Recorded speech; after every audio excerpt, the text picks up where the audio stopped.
In this video, I'm going to show you how to disable Instagram on iPhone. So if you want to disable your Instagram account, like you really want to deactivate your Instagram account instead of deleting it, then you can follow the steps I'm going to share with you in this video. These steps will help you put your Instagram account on hold, and you can always come back to reactivate it again. But if you choose to delete your Instagram account, this will delete your Instagram account permanently. However, to disable Instagram account on your iPhone, all you need to do is open the Instagram application, and from the home screen, click on the profile icon at the bottom right. There you go. Click on the menu icon at the top right, and then click on Account Center. Scroll up, click on Personal Details, then wait for the page to load. Click on Account Ownership and Control. Now tap Deactivation on Deletion under Account Ownership and Control. Once you click on that, then you have two options available here under deactivating or deleting your Instagram account. Deactivate account. This deactivating your account is temporary, and it seems that your profile will be hidden on Instagram until you reactivate it through Account Center by logging into your Instagram account.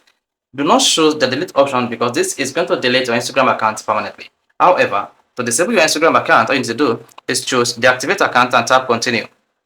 Once you hit the continue button, you'll be prompted to confirm your Instagram password. Then tap in your Instagram password and hit the continue button.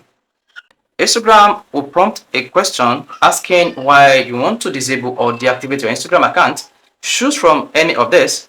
So it could be you just need a break, or concerned about my data, too many ads, want to remove something, too busy, privacy concern, create a second account, and so on. After that, tap continue.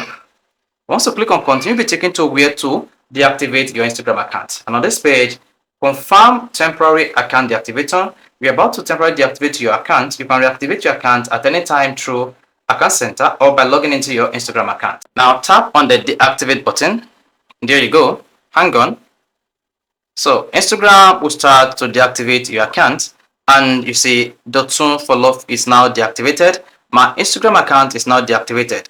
As you can see, Instagram closes down my entire Instagram profile. That is the active profile I have on Instagram account, and then switch to the second account on my Instagram account. So if I choose to log into this Instagram account, the Instagram account will be re-enabled again. So this is how to disable Instagram account on iPhone. If you found this really interesting, want to smash the button and do not forget to subscribe to our YouTube channel for more quality videos just like this.